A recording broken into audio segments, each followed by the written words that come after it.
But what does 2025 look for you? Yeah, I think 2025 is going to be fantastic. Whenever you have this downturn in the marketplace, that's always creates buying opportunities. And I think people like you, some of our other partners, they really did well in 2024 because they recognize that's the time to buy. And I think going into 2025, right, we have an election right now, as you mentioned, right? Q4 is holidays, people are spending money on those things, wrapping up the year, taxes. But after this, I think this kind of slum that we're going to see in November, December, right? In our country's history, after every single economic sort of downturn, there's usually a sharp economic spike, right? Maybe for a year, sharp but short economic spike. That is the opportunity to really grow equity.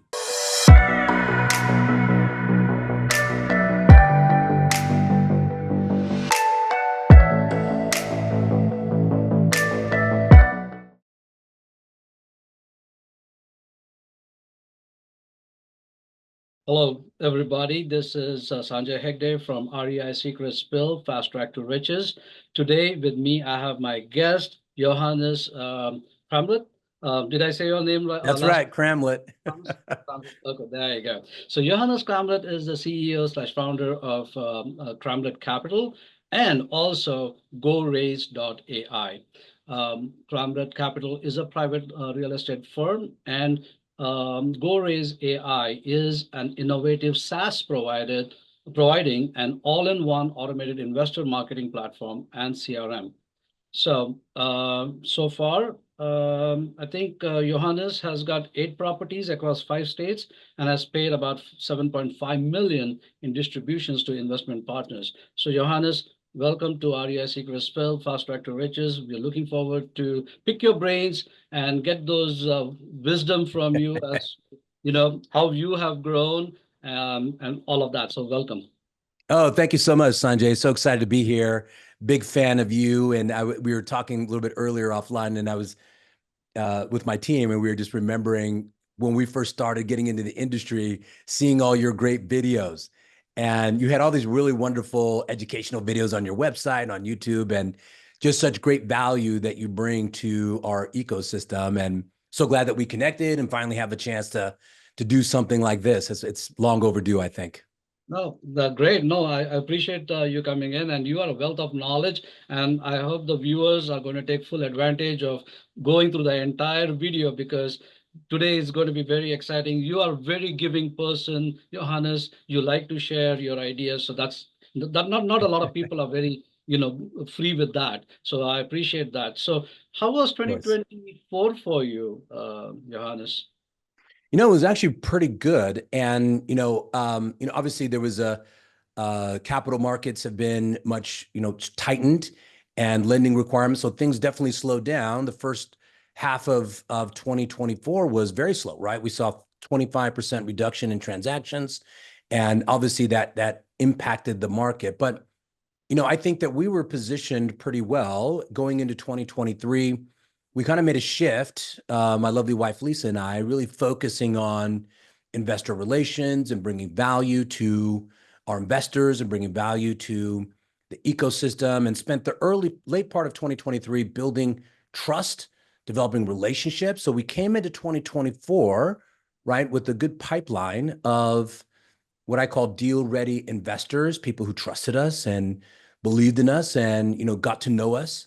And when some good opportunities came by, we were able to bring value to those deals. And then they were, obviously, our investors got a lot of value too. So the year started pretty good. We did 2 deals in Q1. And we just did a deal, just finished a deal last month, 355 units in Santa Ana, California, new construction project. So it's been good.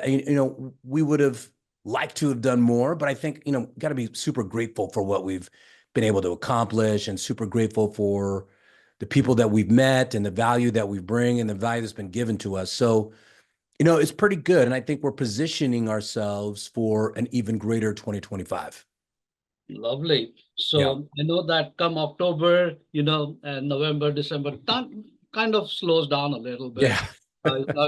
It's not so much about the market as such, it's just the investor base. The way I look at it is a lot of these guys are more in the holiday mode, That's and right. we don't have the same sense of urgency that we might have. So raise can be a little bit of a challenge during this time. So, I can completely get now is the time when we like to spend more time in trying to get the taxes and the rest of the things done prepared so that we can get the K1s on time and so on. So That's right.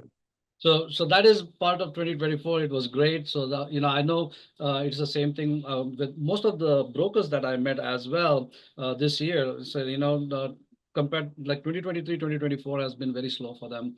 They had lesser sales than they did before, and less closes as well. But what does 2025 look for you? Yeah, I think 2025 is going to be fantastic.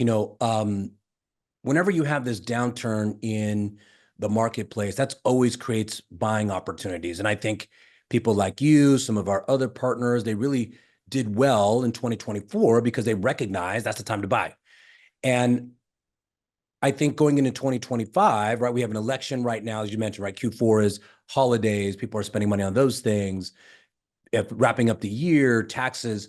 But after this, I think this kind of slum that we're going to see in December, November, December, right? In our country's history, after every single economic sort of downturn, there's usually a sharp economic spike, right? Maybe for a year, sharp but short economic spike. That is the opportunity to really grow equity, right? You'll see prices dip, and you'll see them shoot up very sharply.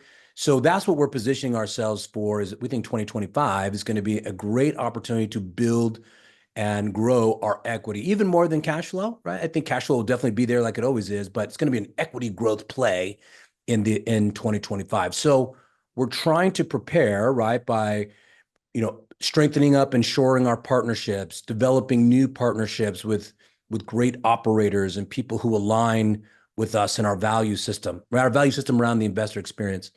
We think there's going to be some market shifts, right? Some markets that were great last year, probably going to be a little bit saturated. Like we did a bunch of deals in Northwest Arkansas, 2023 and 2024, and that market is a little bit saturated, right? So we see new emerging markets coming through.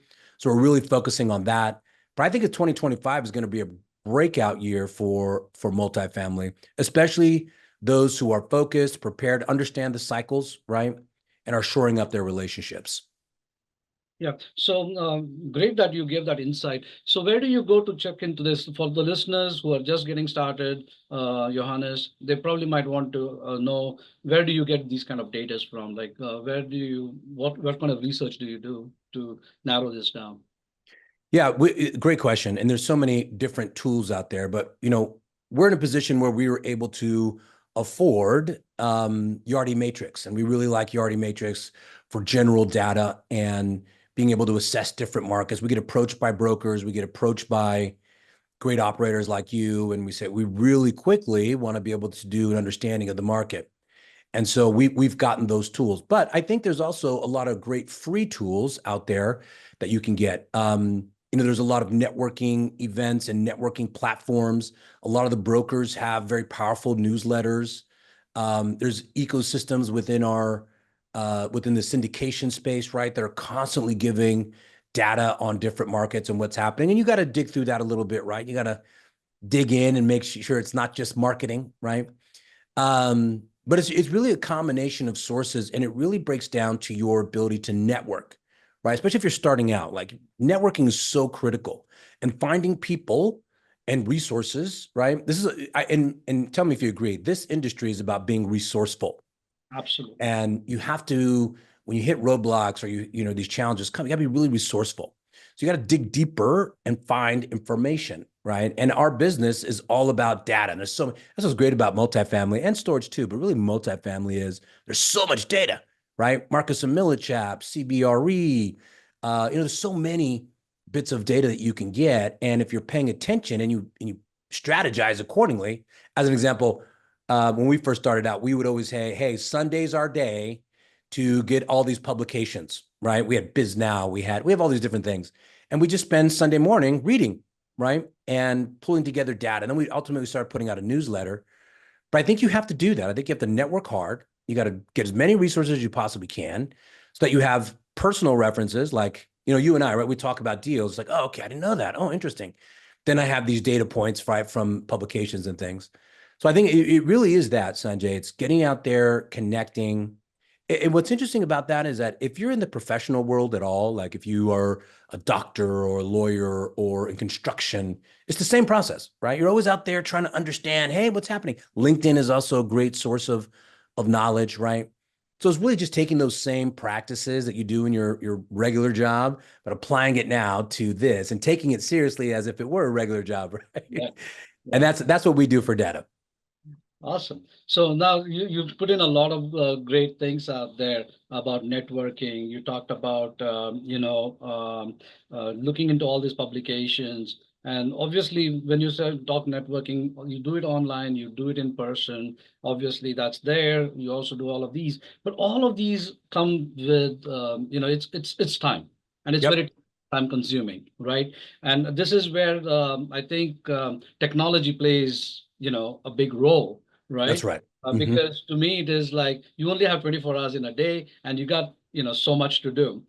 So this is where I personally believe that, a lot of your newsletters that can be done it has to be informative. It has to be eye-catching where Yeah, somebody, because with so many newsletters coming in, uh, why would someone read my newsletter? Like, what's yeah. so special about this one, right? That's So why open this, right? The subject line. So every detail has to be so very well thought of.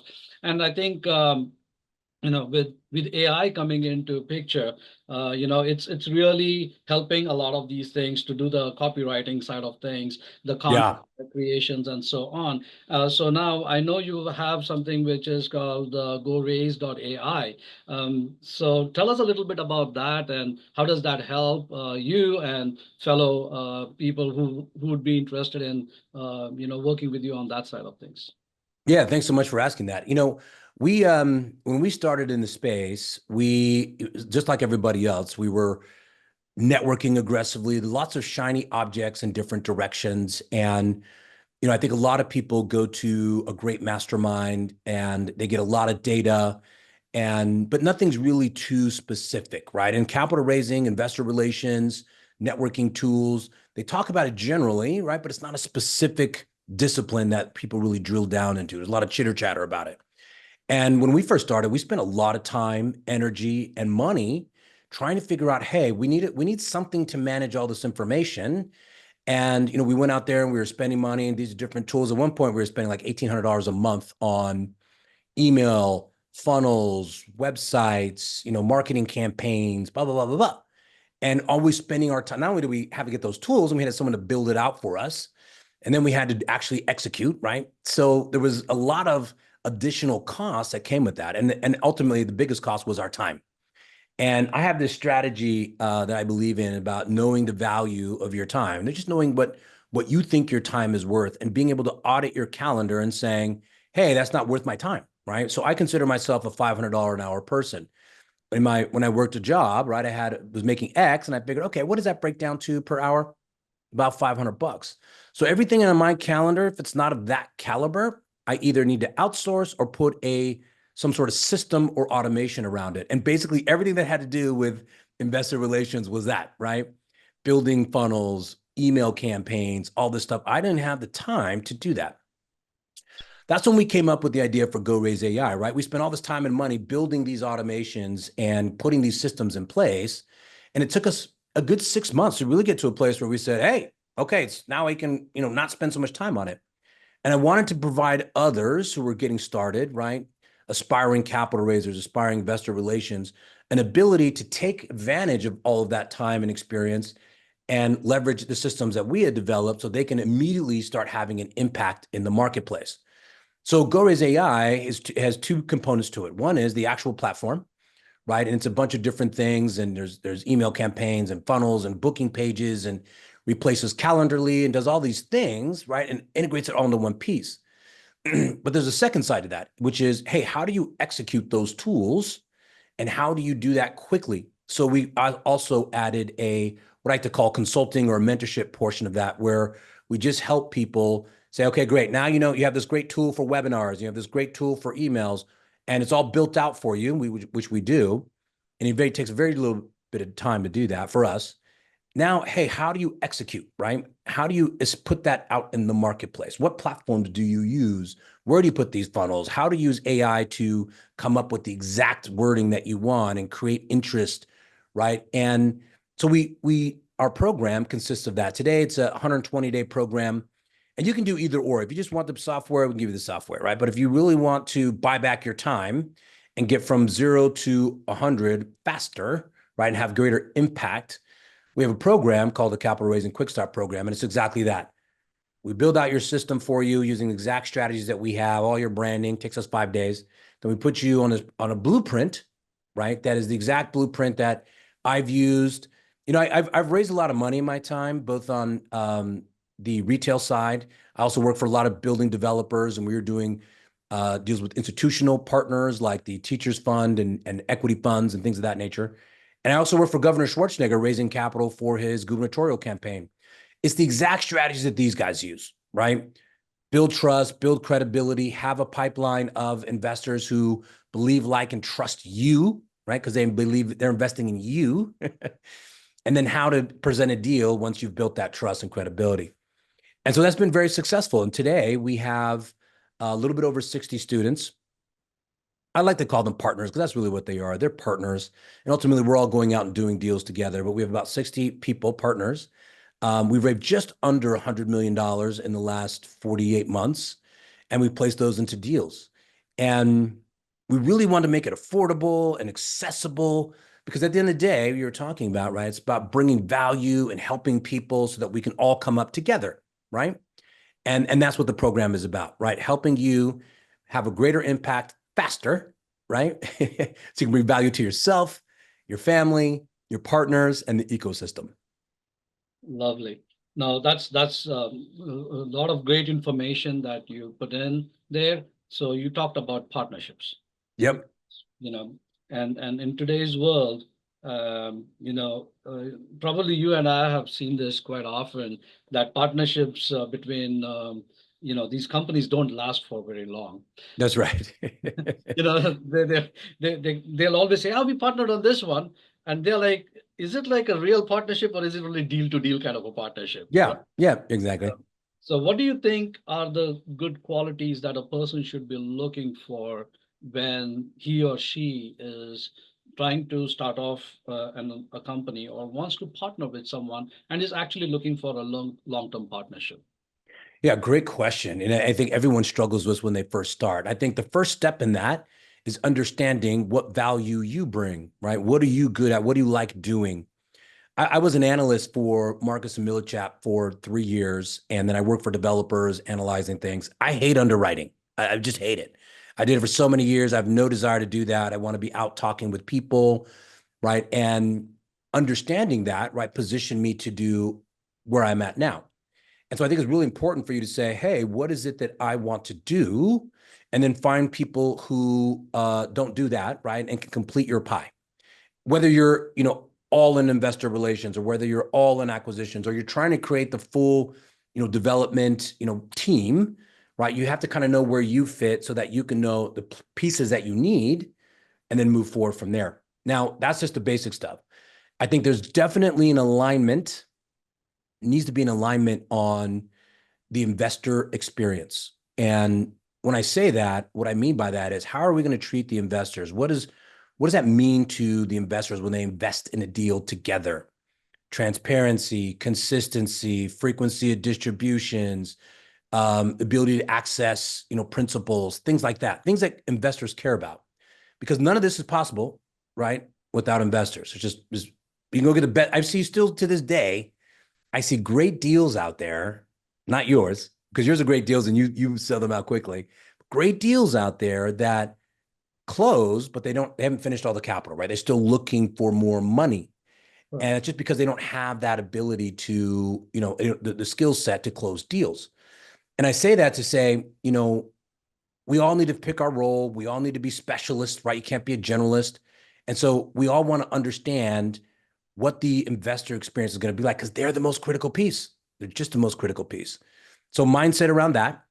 And then the third thing I would say is just general overall value systems. And, like you and I were talking the other day, and I always enjoy our conversations. And It's like, oh, we think a lot alike. We have the same value systems. We kind of come from similar backgrounds, and we're thinking about things the same way.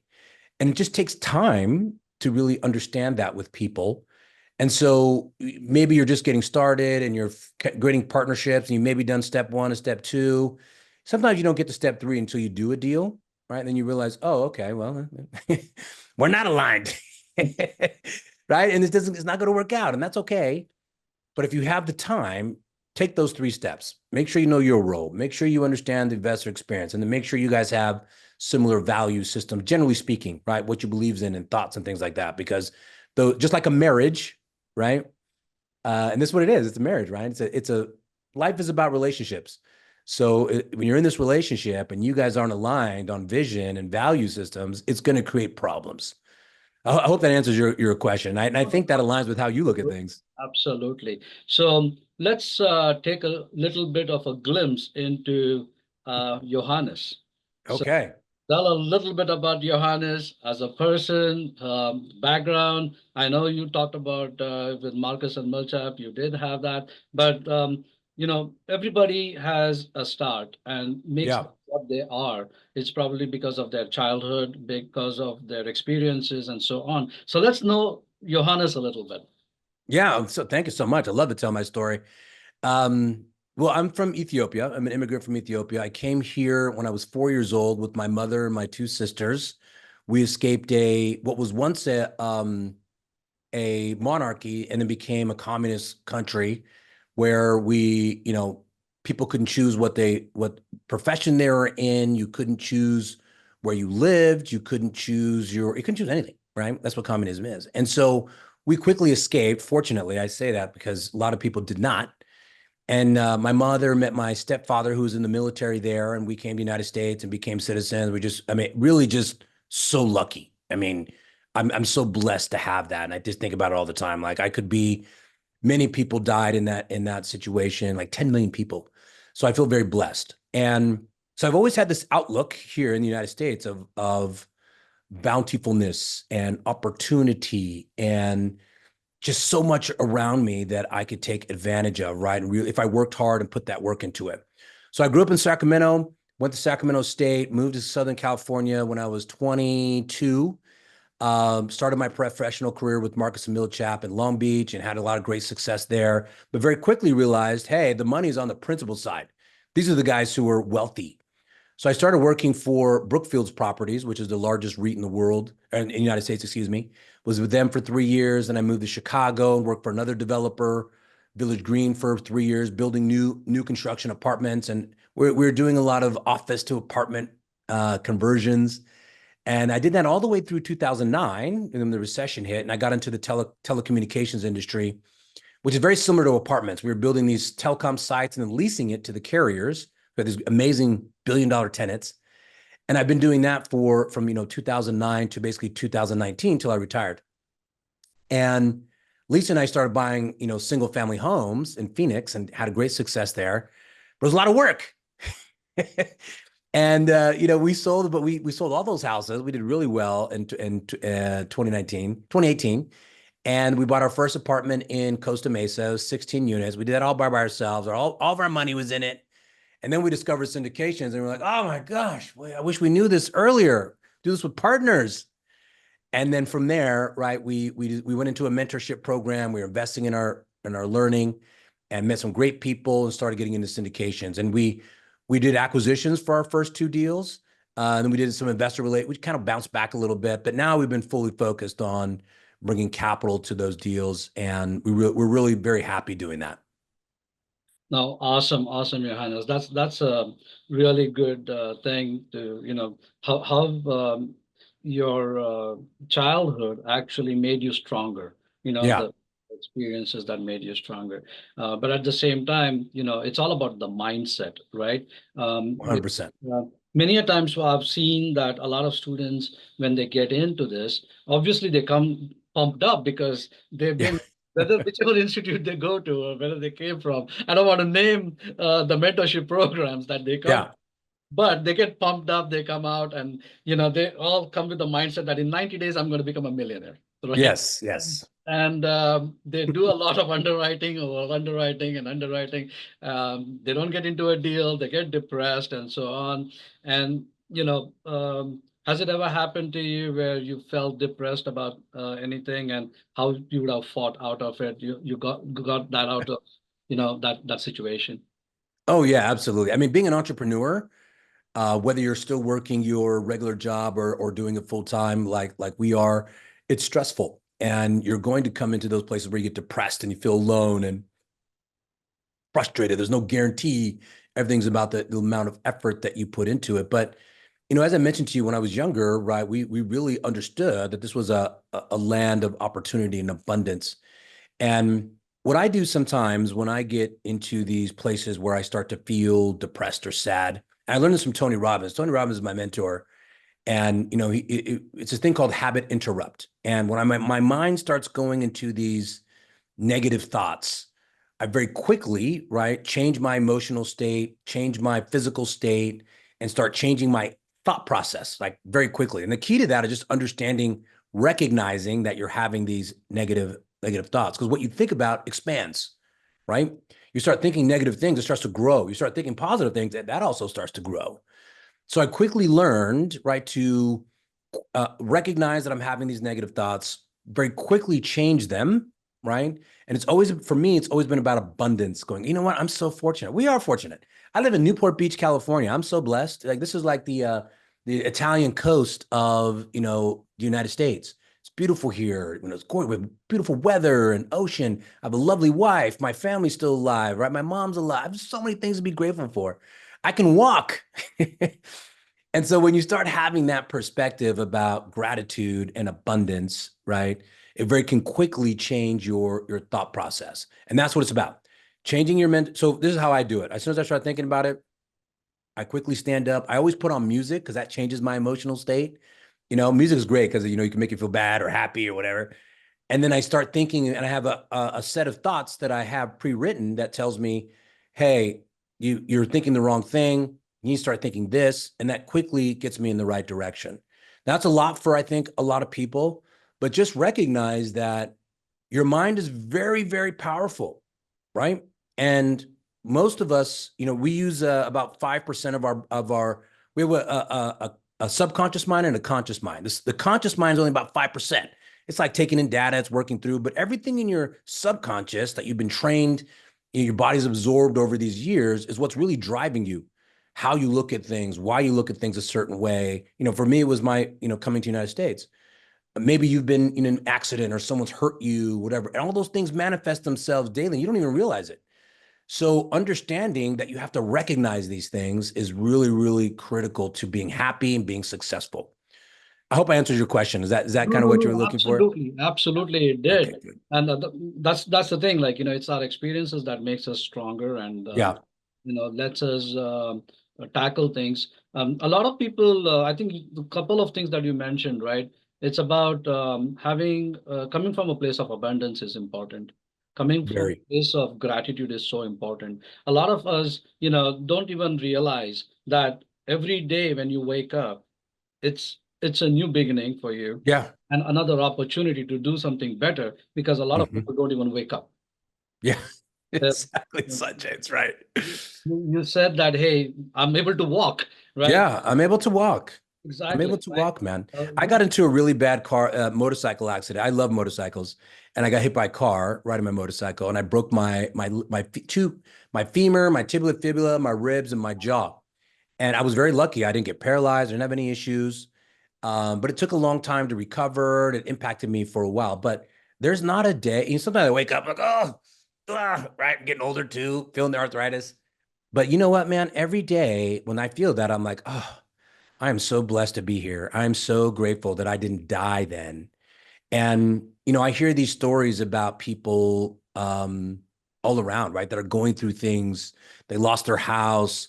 Right now, people are feeling the financial pitch, right? And they're losing homes and losing things. There's so many people, and that's just the United States. Think about, the people in, war-torn countries,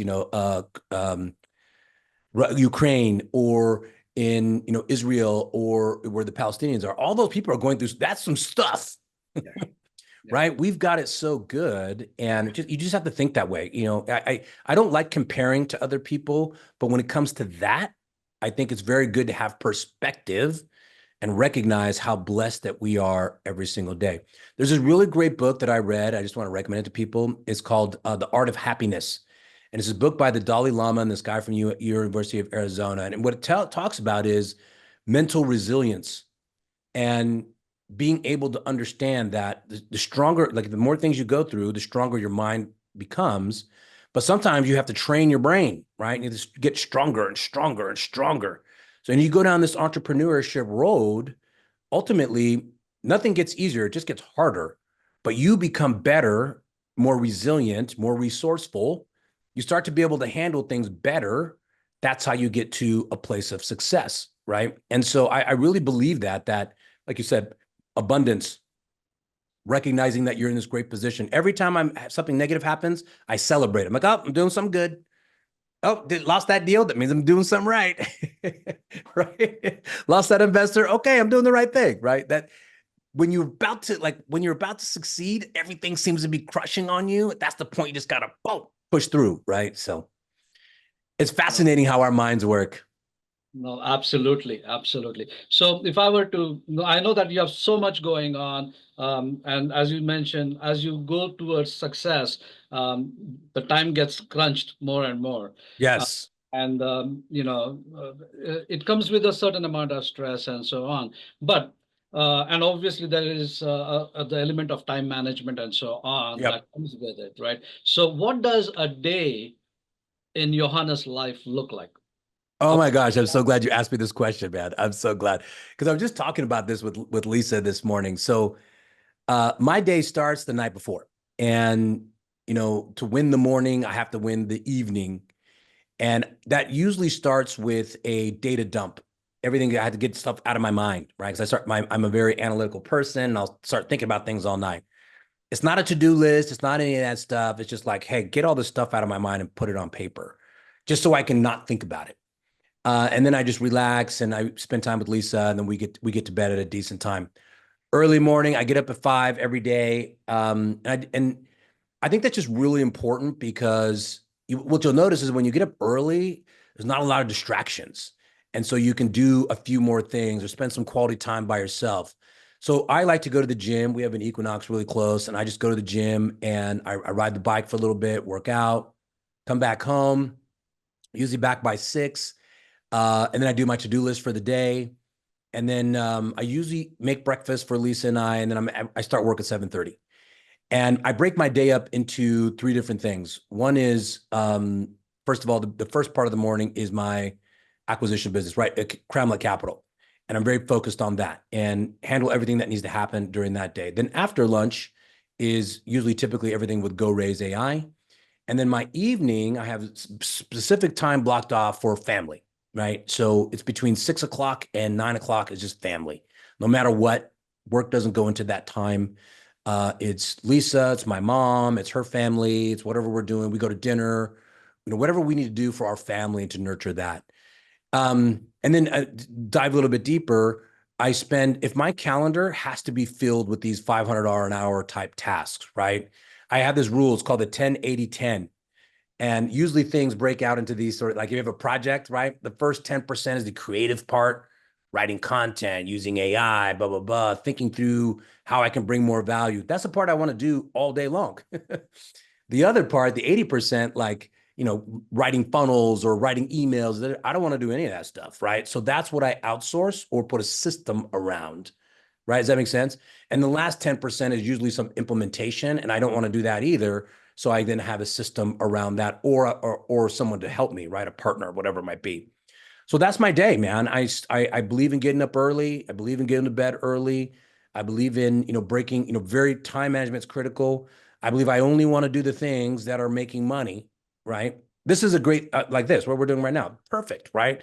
It's either making money, building relationships, getting smarter, things like that. I don't want to be doing remedial tasks. I don't know about you, but it's just not my thing. If I wanted to do that, I would do a different industry. I don't. I want to be talking with people and creating relationships. Awesome. Lovely, Johannes.